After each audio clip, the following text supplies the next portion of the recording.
All right, we're going to pull back the curtain on a force that's so powerful it pretty much shapes your entire world. And yet, it operates almost completely in the shadows. This is the story about money. Yeah, but it's also about a kind of power, and a system that most of us have never even seen. I mean, just think about it for a second. There's this small group of people, right? You don't vote for them, you've never seen their names on a ballot, but they have this immense influence over your home, your job, even your finances. So the real questions are, who are these people, and how in the world did they get all this power? And here's the crazy part. Their power doesn't come from, building a car or selling you a phone. They don't make anything. Their entire empire, and I mean all of it, is built on just one thing: moving money around. And somehow, that single skill has given them an almost unbelievable amount of global influence, more than presidents even. This quote it absolutely nails it. In modern America, money doesn't just talk, it governs. We've gotten to a point where huge financial power isn't just, another voice at the table. It's the one writing the rules, shaping policy, and basically steering the entire ship. So that's the big question, right? Who are they? Who are these architects of our financial world? Well, let's finally put a name to them. The answer? Hedge funds. And at its core, a hedge fund is basically a super exclusive, high-stakes investment club. It's for the ultra-wealthy, for big institutions, not for you and me. So what really sets them apart is their one and only mission. It's not about slow and steady growth. Nope. It's all about making as much profit as possible, as fast as possible. They do this by using these super complex, often really risky strategies that, frankly, are off limits to the rest of us. You could say their rulebook, well, it's pretty thin. Okay, this is a great way to think about the difference. A mutual fund, the kind of thing you might have in your retirement account, that's like driving on a normal, well-marked highway. There are rules, speed limits. A hedge fund, on the other hand, is like taking a monster truck and just going completely off-road. They love secrecy, they embrace huge risks, and they're almost totally unregulated. That gives them incredible speed and flexibility and makes them way more dangerous. So how exactly do they go off-road? Well, hedge funds have this powerful toolkit of financial weapons, really. And we're going to break down the three most important ones: leverage, shorting, and derivatives. Okay, first up, we've got short selling. This is basically betting against a company. It sounds complicated, but it's not, really. You just borrow a share of stock, sell it immediately, and then you pray the price goes down.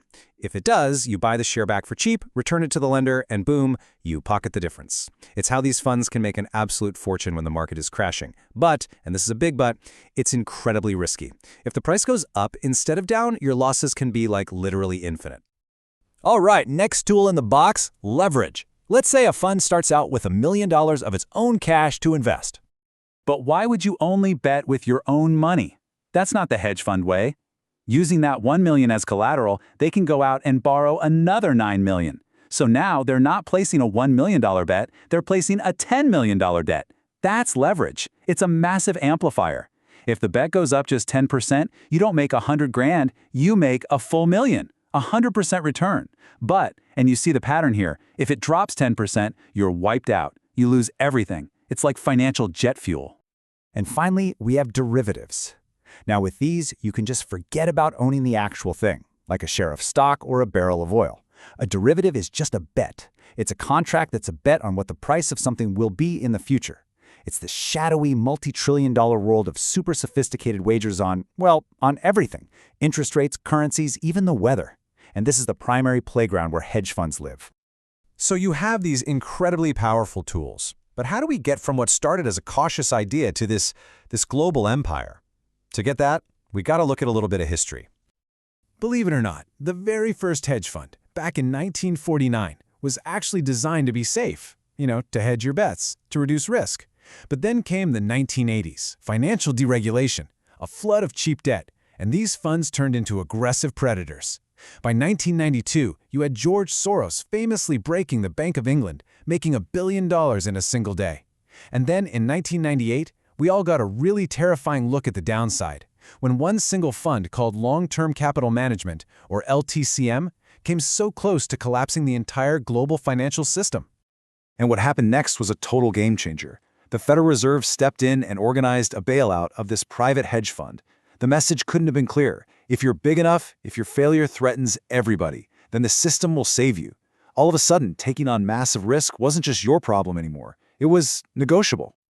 So you'd think after the massive financial crisis in 2008, the power of hedge funds might shrink, right?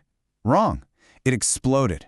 They moved from just playing the markets to, well, to fundamentally owning huge chunks of the real economy. So here's basically what happened. After 2008, a bunch of new rules came down on the big banks to try and rein them in. But those rules, they barely touched the hedge funds. So as the banks had to pull back, these massive, unregulated pools of private money just surged right in to fill the void. They became the new center of the financial universe. And this is where it gets really real for everyday people. After the housing market crashed, who do you think swept in and bought up tens of thousands of foreclosed homes for pennies on the dollar? Hedge funds. And now, today, in some American cities, 1 out of every 5 single-family rental homes isn't owned by a person.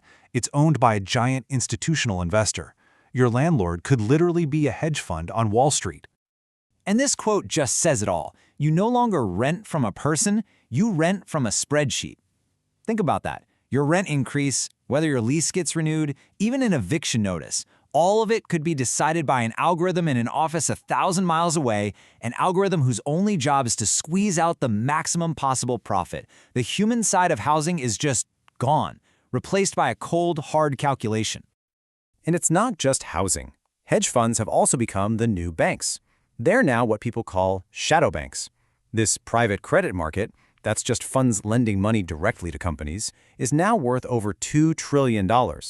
They are funding huge parts of our economy, but it's all happening completely outside the normal, regulated banking system. And that means way less oversight and way more hidden risk for everybody. So how do they keep this whole thing going? How do they protect this empire? Simple. Influence. This is the classic revolving door. They're top donors to both political parties. They hire former government officials, the very people who used to regulate them, as advisors for huge paychecks. They lobby lawmakers constantly to get favorable rules. It's a perfect, self-perpetuating cycle of power. Which brings us to maybe the most unsettling part of this whole story. If this system is so powerful and seems so dangerous, why can't we just unplug it? Why can't we just change the rules? Well, the answer is actually pretty simple and pretty scary. The truth is, the system is hooked. Our entire global economy is now completely dependent on them.